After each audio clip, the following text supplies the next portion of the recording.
அன்னை ஸ்ரீ அரவிந்தருக்கு வணக்கம். அனைவருக்கும் வணக்கம். இன்று 2024ஆம் ஆண்டு டிசம்பர் மாதம் 19ஆம் தேதி வியாழக்கிழமை காலை நம் பயில்களை தொடர்கிறோம். இப்பொழுது 261ஆம் பக்கத்தில் இந்த பகுதியில் இருக்கிறோம். ஆங்கில புத்தகம் த சிந்தசிஸ் ஆஃப் யோகா புத்தகத்தில் only when we cross the border into a larger luminous consciousness and self-aware substance, where divine truth is a native and not a stranger, will there be revealed to us the master of our existence in the imperishable, integral truth of his being and his powers and his workings. இதுக்கு முன்னாடி வரைக்கும் அந்த ஒரு imperfection இருக்கு அப்படிங்கிறத சுட்டி காட்டிட்டே இருந்தாரு. இந்த இடத்துல எப்படின்னா, எந்த நிலையில நம்ம அதை முழுமையா உணர்வோம் அப்படின்னா, only when we cross the border into a larger luminous consciousness. அப்போ நம்ம இந்த எல்லையை தாண்டுறோம். இது மனம் என்ற எல்லையை தாண்டுகிறோம். cross the border. எதற்குள் தாண்டி செல்கிறோம்னா லார்ஜர் கான்சியஸ்னஸ், luminous consciousness, அகன்ற ஒளி பொருந்திய ஒரு உணர்வு நிலைக்குள் செல்கின்றோம். அது அந்த செல்ஃப் அவேர் சப்ஸ்டன்ஸ், தன்னை உணர்ந்த ஒரு பொருள் அங்கே இருக்கிறது. அப்போ அது பெரிய ஒளி பொருந்திய தன்னை உணர்ந்த ஒரு பொருளுக்குள் நாம் தாண்டி செல்லும் போது where divine truth is a native. அது இந்த இறை மெய்ப்பொருள், இறை உண்மை என்பது இயல்பாக அங்கே இருக்கும். Not a stranger. இதுவரைக்கும் நம்ம பார்த்ததெல்லாம் மைண்ட், அதனால நம்ம புரியலன்னு பார்த்தோம். அது ஒரு ஸ்ட்ரேஞ்சரா நமக்கு புரியாம அது என்னன்னு தெரியாமலாம் இருந்தோம். ஆனா அந்த இடத்துக்கு போயிட்டோம்னா நம்ம அதை பார்த்துக்கலாம். இப்போ என்னுடைய மனைவியின் உறவினர், ரொம்ப நெருங்கிய உறவினர் ஒருத்தர் பிறந்தது வளர்ந்தது எல்லாம் பார்த்தீங்கன்னா டெல்லி. அவருடைய நிறமும் பார்த்தாலும் சரி, அந்த என்ன சொல்றது, அந்த அமைப்பு, தலைமுடி இப்படி சிவப்பா குங்குமம்னு ஆரஞ்சு கலர்ல வச்சிருப்பாங்க, சிந்தூர்னு சொல்லுவாங்க. இந்த தலையெல்லாம் கூட கொஞ்சம் மருதாணி போட்ட மாதிரி ஒரு கலர்ல இருக்கும். அவங்க பாத்தீங்கன்னா நம்ம தமிழன் மாதிரி எனக்கு தெரிய மாட்டாரு. அந்த நார்த் இந்தியா மாதிரியே இருக்கும் பேச்சு. தமிழ் பேசினாலும் அப்படிதான் இருக்கும். அந்த ஒரு சேட்டுன்னு சொல்லுவாங்கல்ல நம்ம ஊர் பார்த்தாலும், அந்த மாதிரி சேட்டு மாதிரியே இருப்பாரு. அப்போ இந்த ஒரு நேட்டிவ் தமிழ் தான் அங்க. அதே மாதிரி நான் கேரளால இருந்த போது, ஆரம்பத்துல குழந்தையா இருக்கும்போது என்னுடைய பேச்சு முழுக்க மலையாளம் மாதிரியே இருக்கும். லீவ்ல எல்லாம் வந்தேன்னா என்னை சுத்தி உட்கார வச்சுக்கிட்டு என் பேச்சை கேட்டு எல்லாம் சிரிப்பாங்க. தமிழாவே இல்லைன்னு சொல்லிட்டு. சோறு பரிமாறுன்னு கூட வர, சோறு விளம்புன்னு அந்த மாதிரி ஒரு நிலை இருக்கும். இப்ப நேட்டிவ் எதை போகும், நம்ம பார்டர் கிராஸ் பண்ணி அங்கேயே பிறந்து வளர்ந்தா இந்த நேட்டிவிட்டி பாரு மாதிரி நம்ம இங்கிருந்து, இது நான் சொல்றது ரொம்ப சாதாரண எடுத்துக்காட்டு. நம்ம இறை நிலையில போகும்போது, இந்த மனம் என்ற இதை கடந்து போகும்போது அந்த இறை உண்மை என்பது இயல்பான ஒன்றாக இருக்கும். ஒரு அறியா ஒருவராய் இருக்கார். அந்த இடத்துல only when we cross the border into a larger luminous consciousness, there, இப்ப இது எப்படி படிக்கலாம், there will be revealed, அது எப்படி படிக்கலாம், master of existence will be revealed there அப்படின்னு படிச்சா இந்த கால மக்களுக்கு புரியிருக்குவா. ஆனா அது அந்த கால சொற்கட்டு அப்படி இருந்திருக்கு. will there be revealed to us the master of our existence. அப்ப நம்மளுடைய இருப்பின் தலைவன், இப்ப நம்ம மாஸ்டர் ஆஃப் ஒர்க் படிச்சுட்டு இருக்கோம். ஆனா இருப்பின் தலைவர் தான் இங்க சொல்றாரு. அதுவும் மாஸ்டர் கிட்டத்தட்ட ஒன்றே தான். will there be revealed to us the master of existence. எந்த இடத்துல, in the imperishable integral truth, அழியா பூரணமான உண்மையில் அந்த இருப்பின் தலைவனை வெளிக்காட்டப்படும். அப்ப imperishable integral truth of his being and of his powers and his workings. மூணு சொல்றாங்க. அவருடைய சத்து, பீயிங்னாலும் சத்துனாலும் ஒண்ணுதான். அந்த உண்மையின் சத்தில், ட்ரூத்னாலும் சத்து தான். integral truth of his being, integral truth of his powers, integral truth of his workings. அப்ப அவருடைய ஆற்றலில், அவருடைய சக்தியில், அவருடைய இயக்கங்களில் அந்த அழியா பூரண உண்மையில் அந்த இருப்பின் தலைவர் வெளிப்படுவார் அப்படின்னு பொருள். திருப்பி படிக்கலாம். only when we cross the border into a larger luminous consciousness and self-aware substance, where divine truth is a native and not a stranger, will there be revealed to us the master of our existence in the imperishable integral truth of his being and his powers and his workings. இந்த சென்டென்ஸோடு இந்த பத்தி முடியுது.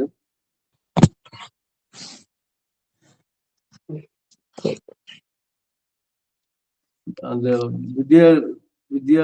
வித்யாதர நடராஜன் அவங்க வந்து கொஞ்சம்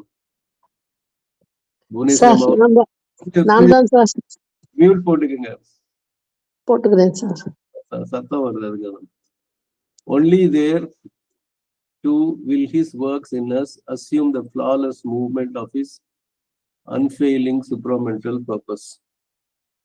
அப்போ அங்கதான் only there too will his works in us assume the flawless movement of his unfailing supramental purpose.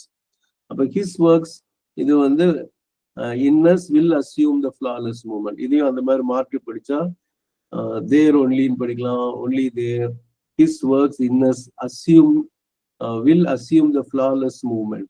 அப்போ flawless movementனா குறையற்ற இயக்கமாக இருக்கும். அது எப்படி இருக்கும்? flawless movement of his unfailing supramental purpose. இப்ப நம்மளுடைய நோக்கம்லாம் சாதாரண மைண்டுக்கு உண்டான மென்டல் பர்பஸ். ஆனா அது உங்களுக்கே தெரியும் எந்த அளவுக்கு வெற்றி பெறும்னு தெரியும் உங்களுக்கு. ஆனா அன்ஃபெயிலிங் சூப்ராமெண்டல் பர்பஸ்னா அதோடைய நோக்கம் அதிமனத்தின் நோக்கம். அந்த அதிமனத்தின் நோக்கம் எப்பொழுதும் தோற்காத நோக்கம், என்றும் வெல்லும் நோக்கம். அந்த நோக்கத்துக்கு தவறாத இயக்கம், தவறு செய்யாத இயக்கமாக. இப்ப நாம செய்யற செயலெல்லாம் எந்த அளவுக்கு உண்மையா இருக்கு, எந்த அளவுக்கு தவறாக இருக்குதுன்னு தெரியும். ஸோ அந்த இடத்துல வந்து will his works in us assume the flawless movement of his unfailing supramental purpose. Only there too. அங்கதான் அப்ப கொஞ்சம் முன்னாடி சொன்னது வந்து வெளிப்படுதல் பத்தி சொல்றாங்க பாருங்க. அங்க வார்த்தைகள் பாருங்க, இந்த ஒன்லி தேர் வில் பி அப்படிங்கிற வில் தேர் அப்படின்னு போட்டிருக்காங்க. Will there be revealed. இங்க உள்ள only there will his works assume, will in as assume. இப்ப ரெண்டு இடத்துல அந்த ஒன்லி தேரும் வில்ங்கிறத பயன்படுத்துறாரு. அப்ப அதுக்கு என்னென்ன தொடர்புன்னு பார்த்தீங்கன்னா, இந்த இடத்துல வந்து அந்த ரிவீல்டுங்கிற பொருங்க, there will be reveal to us master of our existence. அந்த இறைவன் வெளிப்பட, இறைவன் தரிசனம் கிடைக்கிறது என்று கூட நாம் சொல்லலாம். இறுதியில் வந்து அந்த நிலை போகும்போது நம்மளுடைய செயல்பாடுகள் எதுவும் குறையின்றி இருக்கும். அப்பதான் குறையொன்றும் இல்லை நிலைக்கு வருவோம். only there too will his works in us assume the flawless movement of his unfailing supramental purpose. இப்போ தமிழ்ல போடலாம் பிரியமா.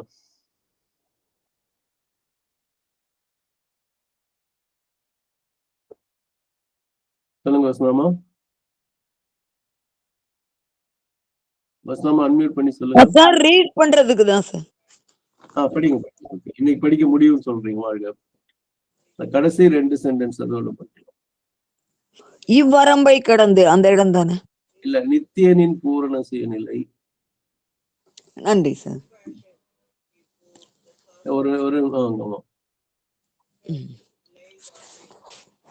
யோக முறைகளின் ஒருங்கிணைப்பு பக்கம் 414. அந்த பக்கத்துல ஒரு 2/3 கீழே இருக்கு. நித்தியனின் பூரண சுயநிலை இங்கு இல்லை. இவ்வரம்பை கடந்து தெய்வீக மெய்மை ஓர் அந்நிய நிலையாக அல்லாமல் தன் இயல்பான பிறப்பிடத்திலேயே இயங்கக்கூடிய சுய உணர்வுள்ள பொருளினுள், ஒளி பொருந்திய பேருணர்வு நிலையினுள் நாம் நுழையும் போதுதான் நம் இருப்பின் தலைவன் அவனது அழிவற்ற பூரண மெய்மையில், அவனது சக்தியின் பூரண மெய்மையில், அவனது இயக்கத்தின் பூரண மெய்மையில் காட்சியளிக்கிறான். அங்குதான் நம்மில் நடைபெறும் அவன் செயல்கள் அவனது தவறாத அதிமன இலக்கை நோக்கிய குறையற்ற இயக்கமாக உருவெடுக்கும். இப்ப நம்ம வந்து அந்த மிக்க நன்றி சார். அப்புறம் நம்ம அந்த சாவித்திரியோட அந்த கடைசி அந்த பேஜ் 710 அதிமன மெய்மை சொல்ற அதே அந்த டோன் இங்க ரொம்ப அருமையா வருது. Truth will be the leader of their life and all that. Thank you. அது லவ் தான முடியும். கரெக்ட், கடைசியா முடியுது அன்புல முடியும். நன்றிங்கம்மா. தொடர்புகள் நிறைய இருக்கும். இப்ப வந்து நம்ம 43 கொஞ்ச நேரம் அடுத்ததுல புதுசா நான் படிக்கிறேன். இதுல இது வரைக்கும் படிச்சதுல ஏதாவது சந்தேகம் தான் கேட்கலாம். நேத்து இவங்க புவனேஸ்வரி அம்மா ஏதோ சொல்லணும், நேரம் இல்லைங்கிற மாதிரி சொன்னீங்கல்ல, சொல்லலாம் சொல்லலாம். வணக்கம் சார். இது ரொம்ப ரொம்ப ஆழ்ந்து சிந்திக்கிற பேசேஜா இருக்கு சார். கேக்குதுங்களா சார்? நான் கேக்குது கேக்குது நல்லா பேசுறது நல்லாவே கேக்குது சார். நல்லா கேக்குதுங்க. கேக்குதா நான் சார்? பேசுறது ஆ அம்மா அமைதி. ஏன்னா நீங்க பேசுறது கேக்குது, ஆனா நாங்க பேசுறது உங்களுக்கு சார் இந்த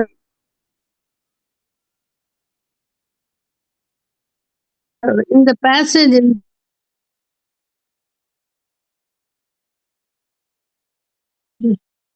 ஓகே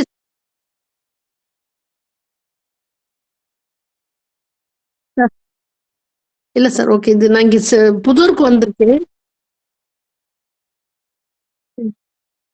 இது நல்லா விட்டுருங்க, கேக்குது சார். நீங்க விட்டுருங்க. விட்டு விட்டு வருது சார். பிரியாமா, நீங்க கூப்பிட்டு சொல்லிடுங்க. ரெஸ்பான்ஸ் இல்ல கேட்க மாட்டேன்.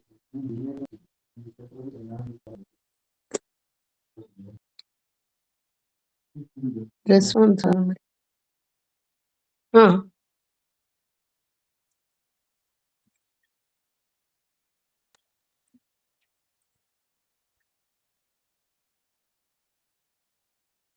பிரியமா கூப்பிட்டே சொல்லிருக்கேன். நம்ம எழுதுறது உங்களுக்கு கிடைக்கலன்னா.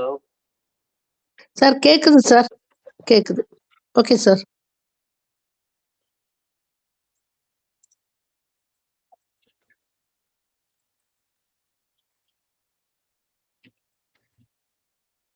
ஓகே ஓகே, இப்ப வந்து நம்ம அடுத்த இதுக்கு போவோம். ஒரு சென்டென்ஸ் படிச்சுட்டு நான், ஏன்னா இன்னைக்கு கொஞ்சம் மலையாளத்துல திருதி கொஞ்சம் வேகம் இருக்கு. Okay, but that is the end of a long and difficult journey, and the master of works does not wait till then to meet the seeker on the path of yoga and put his secret or half-shown hand upon him and upon his life and actions. But that is the end of a long and difficult journey. அப்ப அந்த நம்ம முன்னாடி படிச்சதெல்லாம் அப்படின்னா ஒரு நீண்ட கடும் பயணத்தின் முடிவு.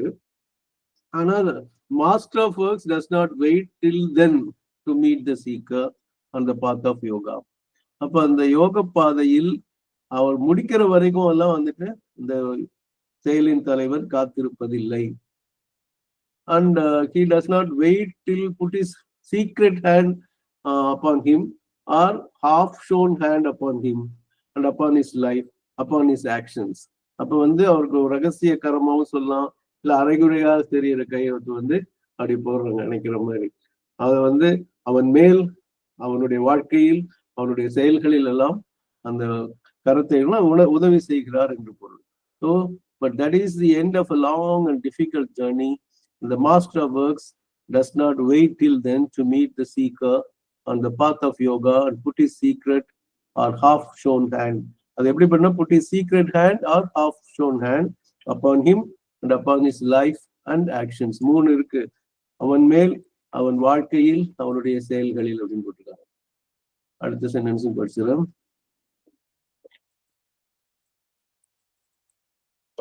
Already he was there in the world as the originator and receiver of works behind the dense veils of the inconscient, disguised in force of life, visible in the mind through symbol, godheads and figures.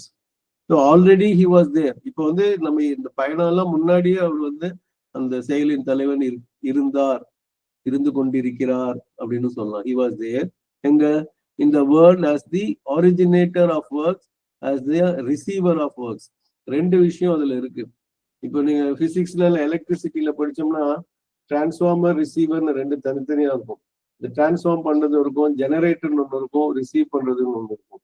ஆனா இங்க எப்படின்னு பாத்தீங்கன்னா அவரு தான் ஜெனரேட்டரும் originator ரெண்டும் கிட்டத்தட்ட ஒரே விஷயம் தான். ஒரிஜினேட் பண்ண அங்கிருந்து மூல ஊற்றிலிருந்து புறப்படுகிறது, படைக்கப்படுகிறது. அவரே அந்த வேலையை அவர்கிட்ட இருந்தா வருது, நம்ம செஞ்சு அவருக்கே கொடுக்குறோம். அது ரிசீவரும் அதுதான். இதை சொல்லுவாங்க, இப்போ ஜப்பான் நாட்டுல வந்து அவங்களுக்கு வந்து அந்த இரும்பு தாது எல்லாம் கிடையாது, அயர்ன் ஓர்ஸ் எல்லாம் கிடையாது. ஆனால் இங்கிருந்து நம்ம அனுப்புவோம், அவங்க அதை ஸ்டெயின்லெஸ் ஸ்டீலாவ வேற ஏதாவது மாத்தி உருமாற்றி நமக்கே திருப்பி கொடுப்பாங்க. ஆனா நம்ம கிட்டே இருந்து நம்மளே அது வாங்குறவங்களா இருந்து பொருளை வாங்குறவங்களா இருந்தா originator and receiver of works. ஆனா எப்படி வாங்குறாரு? முதல்ல வந்து பிஹைண்ட் த வெயில்ஸ் ஆஃப் இன்கான்சியன்ட், அது உணர்வற்ற ஒரு செறிவான ஒரு முகத்திரை போட்டு அல்லது திரையிட்டு அது நடக்கிறதே நமக்கு தெரியல, அதனாலதான் நம்ம இந்த குழப்பங்கள்லாம் இருக்கு. அடுத்தது disguised in force of life. முதல்ல வந்து டென்ஸ் வெயில்ஸ்ங்கிறாரு, அது வந்து உடல் அந்த மேட்டருக்கு சொல்லலாம், அதான் இன்கான்சியன்ட்னா மேட்டர் தான். அப்புறம் disguised in force of life, அப்போ லைஃப்ல வந்து ஃபோர்ஸா இருக்கு, அதெல்லாம் கவனிங்க. அங்க இன்கான்சியன்டா இருக்கு, அது ஒரு டென்ஸ் வெயிலா இருக்கு. இப்போ மரம் செடி கொடலாம் அது எதுவும் நம்ம அதோடைய பேசும் சொல்றாங்க, அவங்க கம்யூனிகேட் பண்ணாங்க, நமக்கு புரியுறது இல்லை. டால்பின் ஒரு டால்பின்க்கு இன்னொரு டால்பின் பேசுது, ஆனால் நமக்கு புரியுறது இல்லை. அதனால disguised in force of life, அந்த அந்த உள்ளதுலேயே பெரிய திமிங்கலம் அந்த வாழால் ஒரு அடி அடிச்சுதான் அதோட ஃபோர்ஸ் என்னன்னு தெரியும். இங்க லக்ஷ்மின்னு யானை இருக்கும்போது அதுதான் சொல்லியிருக்கோம், லேசா என்ன வந்து விளையாட்டாதான், அது விளையாட்டாதான் பண்ணிச்சு. நான் சோத்துக்கிட்ட நிக்கிறேன், அதை வந்து இப்படி ஒரு முட்டுச்சு. அது நல்ல வேலை அந்த பாகன் பார்த்து அப்படின்னாரு, அது விலகிடுச்சு. இல்லாட்டி அந்த ஃபோர்ஸ் என்னால ஃபீல் பண்ண முடியும். அதே மாதிரி அந்த தும்பிக்கை கிட்ட நான் அப்படி தும்பிக்கை கிட்ட இருக்கிற தந்தத்தை பிடிச்சா, இத்தனோடு தந்தம் தான் இருக்கும், அதை பிடிச்சா அந்த அந்த வாய்க்கிட்ட இருக்கிறதுல ஒரு அழுத்தம் கொடுக்கும், கண்டிப்பா விரலே முறிகிற மாதிரி இருக்கும். அப்ப அந்த லைஃப்னாலே ஒரு ஃபோர்ஸ் தான். விரலாட்டுறது பேசுறது எல்லாமே ஃபோர்ஸ் தான். அந்த ஃபோர்ஸ்ல வந்து அந்த originator and receiver of works வந்து மறைந்திருக்கிறார். இன்கான்சியன்ல இருக்கிறது தெரியாமல் இருக்கிறார். மூன்றாவது மைண்ட்னு வரும்போது ஒரு விசிபிலிட்டி வருது, visible to the mind through simple காட்ஹெட்ஸ்.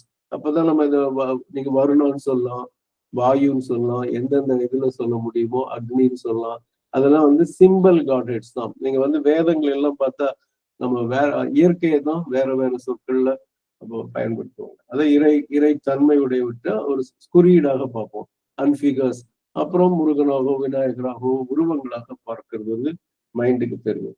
அப்ப விசிபிள் எங்க பாருங்க, முதல்ல டென்ஸ் வெயில், இன்கான்சியன், ஒண்ணுமே தெரியாது மேட்டர்.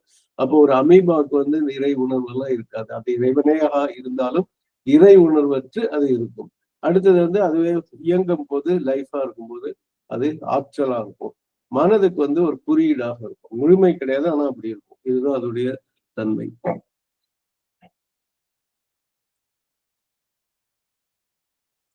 இப்போ வந்து இத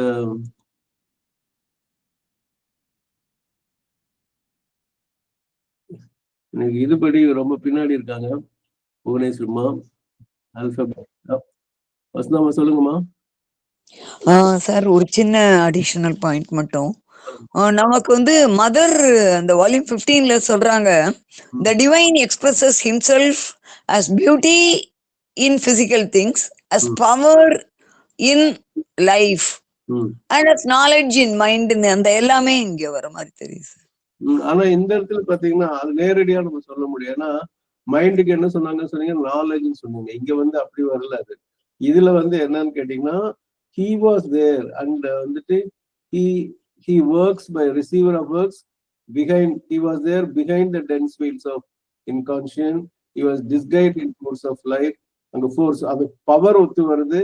இன்கான்சியன்ட் பியூட்டி இங்க வரல, ஆனா இங்க வந்து காடட்ஸ் அண்ட் ஃபிகர்ஸ் அப்படிதான் மனதுக்கு தெரியுது. சொல்லுங்க பிரியாமா. சார், மைண்ட் வந்து நிறைய சிம்பிள்ஸோட ரிலேட் பண்ற மாதிரி தெரியுது சார். இப்போ வந்து சாவித்ரியும் வந்து லெஜெண்ட் அண்ட் சிம்பிள்னு சொல்றாங்கல்ல, அப்போ அதுக்கும் இதுக்கும் ஏதாவது கோரிலேஷன் இருக்கா? அப்புறம் நீங்க வந்து ஒரு இது பிரசன்ட் பண்ணீங்கல்ல சார் காரைக்குடி இதுல, ட்ரீம்ஸ் பத்தி, அது வந்து மனதின் கனவுகள் தான். அந்த கனவுகள்ல வரப்ப பசுனா ஒரு ஆன்மீக அமைதி அந்த மாதிரி எல்லாம் பார்க்கணும் இல்லையா? சிம்பிள்ஸ் தான், சிம்பிள். அதாவது significance of dream, symbols, animals அதெல்லாம் வந்துச்சு இல்லையா? அனிமல்ஸ், கலர்ஸ், இந்த நிறத்துக்கெல்லாம் வரும். ஆனா அதான் நம்ம அது வந்து கனவில் வரக்கூடிய விஷன்ஸ் அண்ட் சிம்பிள், விஷன்ஸ் தான் மெயினா வரும். தியானம் எல்லாம் பயன்போது சில நம்ம காட்சிகள் வரும். சரிங்களா? வசந்தமா அதுக்கும் இதுக்கும் லேசான இது இருக்கு. ஆனா இங்க நாலேஜுக்கு பதிலா காடட்ஸ் அண்ட் சிம்பிள், காடட்ஸ் அண்ட் ஃபிகர்ஸ் இருக்கு. வசந்தமா தெரியுதா?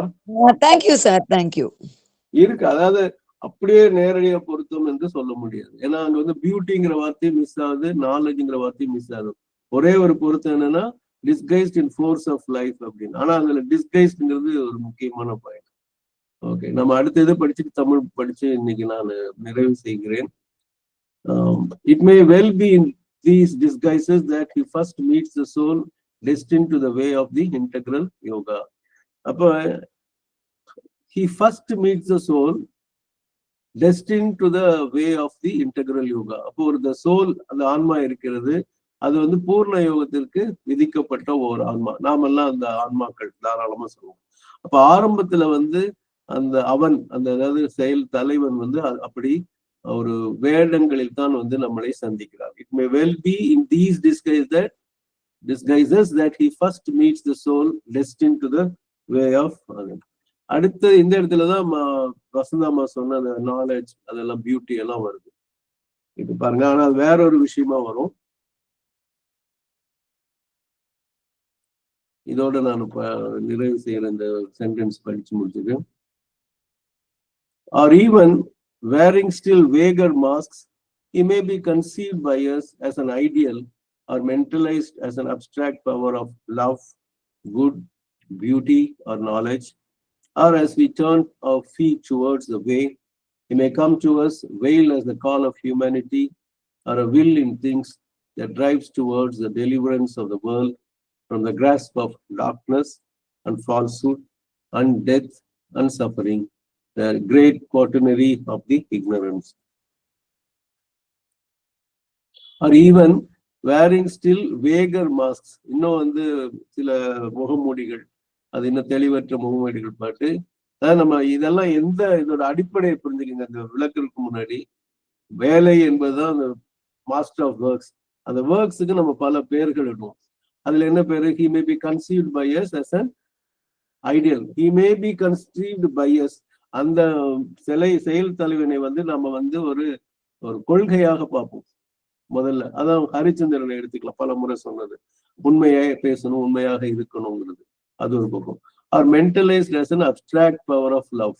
அப்ப வந்து இந்த அன்புக்கு வந்து வெளிப்படையே என்னன்னு தெரியும். அப்டிராக்ட் என்பது கான்கிரீட் கிடையாது. இவ்வளவுதான் அன்பு. நம்ம குழந்தைகிட்ட எல்லாம் கிடையாது. எவ்வளவு உங்களுக்கு அப்பா அம்மா எவ்வளவு பிடிக்கும்னு சொன்னா இவ்வளவு எல்லாம் கையெல்லாம் காட்டுவாங்க. அதுக்கு வந்து அளவெல்லாம் சொல்ல முடியாது. அந்த அன்புக்கு வந்து இதுதான் உருவம் கொடுக்க முடியாது. இப்ப நல்லது அப்படின்னா எவ்வளவு நல்லது சொல்ல முடியாது. Power of good, power of beauty, power of knowledge, இதெல்லாம் அப்டிராக்டா இருக்கும். இதெல்லாம் நம்மள வேலை செய்ய தூண்டும். அன்பு இப்ப பல பேர் நம்ம வேலை செய்யறதெல்லாம் பாத்தீங்கன்னா நம்ம குடும்பத்துக்காக செய்வோம். என் மகள் படிக்கணும், என் மகன் படிக்கணும், என் மகன் வேலைக்கு போகணும், நல்ல கல்யாணம், 1008 நல்ல கல்யாணம் செஞ்சு வைக்கணும். இப்படி பல விஷயங்கள் அந்த அன்பின் காரணமாக. முதல்ல வந்து திருமணம் மட்டும் முடிஞ்சு முதல்ல ஆண்டெல்லாம் பார்த்தா அந்த மனைவிக்காவே எல்லாம் செய்யற ஒரு அன்பின் அடிப்படையில இருக்கும். கணவர் அதே மாதிரி செய்வார். அந்த மாதிரி ஏதாவது சமைச்சு கொடுத்தாலும் அப்படிதான். இல்ல கணவனே நல்லா அருமையா சமைச்சு அவங்களுக்கு பிடிக்கிறது செய்யறது, இதெல்லாம் வந்து ஒரு அன்பின் அடிப்படையில அந்த வேலை செய்ய வைக்கும். As we turn our feet towards the way, இந்த அன்பு வந்து ஈவன் இயேசு கிறிஸ்து மாதிரி தன் உயிரையே கொடுக்கிற அளவுக்கு கூட அது போகலாம். ஏன்னா அவர் God is love அப்படின்னு சொல்லிதான் சொல்லுவாங்க. As we turn our feet towards the way, he may come to us veiled as the call of humanity. அப்ப மனித நேயத்துக்காக இது வந்து யாராரு நீங்க தொண்டு செய்தார்களோ, அப்பராக இருக்கலாம், மதர் தெரசாவாக இருக்கலாம், நீங்க எப்படி வேணா நீங்க சொல்லலாம். Even lady with the lamps சொல்லப்படி ஃப்ளாரன்ஸ் நைட்டிங்கேல் அந்த மாதிரி கூட இருக்கலாம். அந்த மாதிரி ஒரு நர்ஸா இருக்கலாம். He may come to us veiled as the call of humanity, or a will in things that drives towards deliverance of the world from the grasp of darkness. அப்ப நமக்குள்ள ஒரு தெய்வீக, அந்த W கேபிட்டல் போட்டிருக்காங்க, அந்த தெய்வீக சங்கல்பம் நமக்குள்ள இருந்து நம்மளை இயக்க வைக்கிறது. எதை நோக்கி? இந்த உலகம் வந்து இருளின் பிடியில் உள்ளது, பொய்மையின் பிடியில் உள்ளது, இறப்பின் பிடியில் உள்ளது, துன்பத்தின் பிடியில் உள்ளது. அந்த பிடியிலிருந்து விடுவிக்கும் சங்கல்பத்துக்கு நம்மளை தூண்டும். அப்ப இந்த இதுக்கு அந்த 4 என்ன சொன்னது? கிரேட் குவாட்டர்னி ஆஃப் த இக்னரன்ஸ், அறியாமையின் 4 தன்மை. இந்த இருள், பொய்மை, மரணம், துன்பம், இந்த 4 அந்த அறியாமை 4 தலைகளிலிருந்து விடுவிக்க இந்த சங்கல்பம். அதை மட்டும் படிச்சு முடிக்கிறேன் நானு. Or even wearing still vaguer masks, he may be conceived by us as an ideal or mentalized or as an abstract power of love, good, beauty, or knowledge. Or as we turn our feet toward the way, He may come to us veiled as the call of humanity or a will in things that drives towards the deliverance of the world from the grasp of darkness and falsehood and death and suffering, a great quaternary of the ignorance. இதுக்கப்புறம் வந்துட்டு தொட்டு செல்கிறேன் விளக்க நாளை கொடுத்தேன். Then after we have entered the path, he envelopes. அதாவது இந்த பாதையில வரும்போது முதல்ல அப்படி சந்திக்கிறாராம். இது வந்து முழுமையானது கிடையாது. He envelopes us with his wide and mighty liberating impersonality or moves near to us with the face or form of a personal God. அப்ப Godhead. அப்ப ஒரு நிர்குண பிரம்மமாக இருந்து நம்மளை சூழலாம் அல்லது நமக்கு பிடித்த இஷ்ட தெய்வமாக உருவத்தில் வரலாம். In around us we feel the power that upholds and protects and cherishes. நம்மிலும் நம்மை சுற்றியும் அந்த ஆற்றலை தெரியும். We hear a voice that guides. நம்மை வழிநடத்தும் அந்த ஒலி கேட்கும், ஓசை கேட்கும். A conscious will greater than ourselves rules us. நம்மை விட உணர்வுள்ள ஒரு சங்கல்பம் நம்மளை ஆளும். An imperative force moves our thought and actions and our very body. அப்போ வந்து நம்ம அழுத்தக்கூடிய ஒரு ஆற்றல் வந்து நம் செயலையும் எண்ணத்தையும் வந்து உடலை கூட அது ஆள்கின்றது, அப்புறம் இயக்குகின்றதுன்னு சொல்லலாம். இது எல்லாத்தையுமே நாளைக்கு நம்ம பார்ப்போம். பிரியமா நீங்க வந்து இந்த தென் ஆஃப்டர் வி ஹாவ்ல இருந்து நீங்க இது பண்ணணும். மணி இப்பொழுது இதாகிறது. இதுடன் என்னுடைய இதை நிறைவேற்றுகிறேன். நன்றி, வணக்கம். அன்னை ஸ்ரீ அரவிந்தருக்கு நன்றி, வணக்கம். அனைவருக்கும் நன்றி, வணக்கம்.